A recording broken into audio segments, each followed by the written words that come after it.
Participants in sports share a mutual admiration. They enjoy watching others excel. Piloting is Art Scholl. Watching is A.J. Foyt, three-time Indianapolis 500 winner and a pilot himself. Scholl is an old friend of this program, and we recently saw him at the National Air Races in Reno. Today on Wide World of Sports, the scene is Riverside, California, site of the Rex Mays 300 Indianapolis Car Championship race. As a pre-race feature, the drivers and crowd are being treated to a demonstration of precision flying just a few feet over the track. Precision of execution is an important part of competition. On Wide World of Sports today, we'll be seeing precision driving at Riverside and the beauty and precision of the world figure skating champions from Vienna, Austria. Women's world champion Peggy Fleming of the United States, Emmerich Danzer of Austria, and dance champions Taylor and Ford of Great Britain are among the featured skaters. Jim McKay and Dick Button will be reporting. I'm Chris Economaki in the pits at Riverside International Raceway here in California. It's the last race on a long season for the USAC drivers in their Indianapolis cars. They've raced on the East Coast in Canada, and now they come to California, and it'll be the first time in USAC history that the national championship has been decided on a road course. A.J. Foyt, Mario Andretti, and Gordon Johncock are the contenders for the title, and when it's all over today, one of them will be the champion. They've got some tough competition in the person of international aces, Jim Clark and John Surtees. Working with us today, a man who argued for road racing on the USAC circuit, two-time Indianapolis winner Roger Ward. You must be a satisfied man today, Roger. Well, I certainly am, Chris. Actually, I feel this is the beginning of a new era in automobile racing, and I'm certainly excited about it. And so is A.J. Foyt. He hopes to become the first man in racing history to win 5 national championships. And because the rules allow him to use a second car if necessary, he's here trying out Roger McCluskey's for a fit, which looks a little bit tight. He's leading in points and hopes that this will be his big day. Nearest challenger is Mario Andretti, pint-sized Italian immigrant from Nazareth, Pennsylvania, 5'4" and 138 pounds of dynamite behind the wheel. The third contender is Gordon Johncock, who drives a lumber truck when he's not racing, but he's way down in the standings. One of the favorite drivers among fans here, and for this race, is Dan Gurney, who started his competition here. And a lot of people are looking at former world champion Jim Clark of Scotland, too. John Surtees of England is another world champion who spices the field here today. There's some interesting automobiles. How about a word on them, Roger? Well, actually, Chris, there are several different kinds of automobiles and a number of different engines. This is a 4-cam Ford engine that powers Bobby Unsch's car. Here's another one. And, of course, this is the normally aspirated 4-cylinder Offenhauser. This is a turbocharged Offenhauser, and this car should be something at a disadvantage today because every time he goes to shift gears, he'll lose blower pressure. This is the Gurney Westlake Ford that Dan Gurney will be driving. And, of course, this is an automobile that Surtees will be driving. You'll notice that it is offset. And, of course, this is a racetrack with many right turns. So this car should be at something of a disadvantage also. The point situation is rather interesting, Roger, with Foyt leading, Andretti second, and Johncock third. How do you think Foyt is going to play it? Well, I think Foyt will play a waiting game to see what happens. He has a backup car driven by Jim Hurtubise, which gives him a little security, and the real pressure has to be on Mario Andretti. How do you think Mario will handle the situation? Well, I believe he has to drive a flat-out race and hope that he has a little luck. And the Johncock situation is interesting because he must win the race and have both of the others drop out before he can become the champion. And here's the course. And, Roger, for a driver schooled in oval track racing, it's different, isn't it? It certainly is a very challenging course. And, of course, turn 1 that you're seeing there has been greatly improved and is extremely fast now.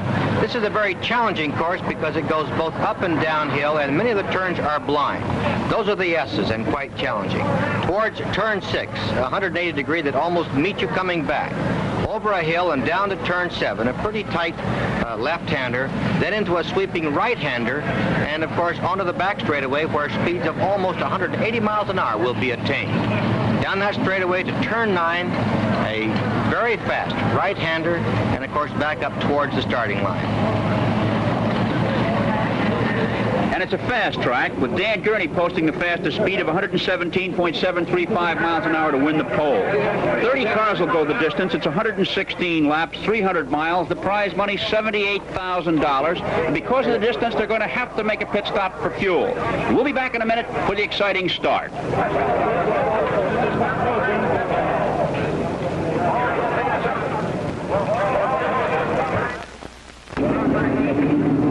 the concessions to the American way of road racing will be the rolling start. In Europe, it's a grid start. And the field of 30 is now behind the pace car with Dan Gurney and the Olsenite Eagle on the pole, flanked by Jim Clark of Scotland in the Spear-X Special, one of Rolla Wallstedt's cars. Bobby Unser and John Surtees make up the second row, and A.J. Foyt in the Sheraton Thompson Special shares the third row with Mario Andretti in the Dean Van Line Special. Roger McCluskey is seventh in the G.C. Murphy Special, and Ronnie Bucknam is eighth in the Vitafresh Orange Juice Special. Gordon Johncock in his Gilmore Broadcasting Special and Jerry Grant in the Friedkin Eagle make up the first 10 starters, all of them with Ford power out behind. Now, as they come off turn 9, down for the green flag, hopefully, the field is ready to get underway. There's the flag, and the race is on. Heading for that tricky turn 1, Gurney out-accelerates Clark and sets the pace going up the hill to turn 2. As the field sorts itself out, this is the testy part of the race, the first lap, sorting out after the start. Gurney leads out of 2, Clark right behind, as expected. Third place is Bobby Unser, and fourth is John Surtees. Through the S's. And now Gurney starts to pull away as he approaches turn 6. Clark about 2 lengths behind. One of the tough corners, Roger? It certainly is. You go uphill and into a very tight right-hander. Clark is putting the pressure on Gurney. He's not letting him pull away. Gurney's a big man for road racing. These cars weigh only 1,350 pounds, and there's Lloyd Ruby parked the wrong way. A tough break for Ruby. And now Clark takes a run on Gurney down the straightaway, but can't make it. And into turn 9. That's an awfully hard wall on the outside. It's lined with steel boilerplate. Looks like he's going to make a move there, and in fact he is pulled almost even. But Gurney seems to out-accelerate him just a little bit as they approach turn 1. Well, Gurney, who really knows this course, he's won 4 500-mile stock car races on this track and started racing here at Riverside. Now putting a little distance on Clark. Bobby Unser lies third in car number 6. Twisting back and forth. Notice on Clark's car, there's a piece of metal over the exhaust pipes. That's an improvised spoiler. And there, what happened to Unser, Roger? Well, he probably went in that turn a little bit too hard, used a little bit too much brakes, and there's George Fulmer in trouble. That's Clark's teammate who spun out. George is a former U.S. road racing champion who's trying the Indianapolis jobs this year. Kept the car running and was able to get back on the course. And now look at Roger McCluskey in car number 12 go by both Mario Andretti and John Surtees. What a ride. McCluskey, who drove the Can-Am Series this year, learned his lessons well, but Surtees isn't giving up. Trying to pass him back on the outside, and of course that's a difficult way to do it. McCluskey's really moving in that Eagle. That's one of the cars that A.J. Foyt tried out before the race, if he needs it. Dan Gurney still sets the pace in his Olsenite Eagle, and Clark right behind. Here, our third place man, Bobby Unser, starting to drop back a little bit now. Unser 7 times won the Pikes Peak Hill Climb. Here's McCluskey trying to pick up on the leaders. He's driving a G.C. Murphy Special. Out of turn 9 toward the starting line, and there's McCluskey passing Bobby Unser as they approach turn 9. McCluskey seems to have tremendous speed in this number 12 car, and he's handling it beautifully. Here's Palmer now, heading for the pits for a check after that excursion off course as McCluskey roars by. He's now third behind Gurney and Clark, with Unser back in 4th position. Bobby's been a little skittish so far today, and there he is off course again, and that's going to cost him a few precious seconds. Gurney leads, and we'll be back for more of this National Championship Indianapolis car race in just a moment.